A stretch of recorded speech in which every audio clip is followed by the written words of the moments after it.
Despite the FIA banning Russian drivers following the invasion of Ukraine, Ferrari's driver this weekend grew up in St. Petersburg. Russian-Israeli driver Robert Schwarzman is set to race for Ferrari during FP1 on Friday as Formula One returns from its summer break at the Dutch Grand Prix.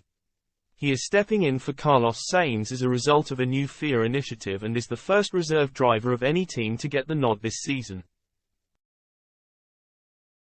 The new F1 rule introduced in 2022 required each driver to give up their seat in FP1 to a young driver once a season, with Sainz opting this weekend to hand the wheel over to Schwarzman. He has raced for the Scuderia twice before, though surrounded by controversy after the ban on Russian drivers. F1 rules now state that Russian drivers can compete but they are unable to use the Russian or Belarusian flags or anthems, prompting dual-citizen Schwarzman to switch his nationality from Russian to Israeli in January 2022.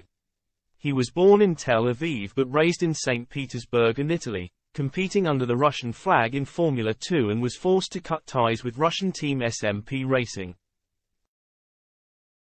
In an interview with Sports.ru, Schwarzman explained switching nationalities. "I was born there, in Tel Aviv. My father's family is from Israel, he was also Israeli. I spent the first 3 years of my life in Tel Aviv, then my family moved to Russia. When I started karting, my father decided that we would get a Russian license because we lived in Russia. I have always had an Israeli passport. And when the situation between Russia and Ukraine worsened, I decided to apply for a racing license from Israel.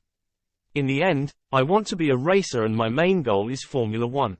After the FIA made the decisions that they had made, I needed to make sure I was available for work as soon as possible if Ferrari needed to put me behind the wheel. We acted quickly so as not to miss our opportunities." Now as an Israeli competitor, Schwarzman is allowed to compete and will be in action for Ferrari in FP1. Team boss Frederic Vasseur confirmed that it was the driver's decision for the 23-year-old to race this weekend, while also insisting that he will also race in Charles Leclerc's car at the Abu Dhabi GP later in the year. "I am very excited to be driving the SF23 after having worked on its development in the simulator," Schwarzman told the team's website. Driving a Formula One car during a round of the World Championship is really special and something to be proud of, especially with Scuderia Ferrari, the team that has supported me throughout my career. Before the summer break, I did a half-day's testing to get used to being in the cockpit once again, as it's been quite a while since I last drove a Formula One car.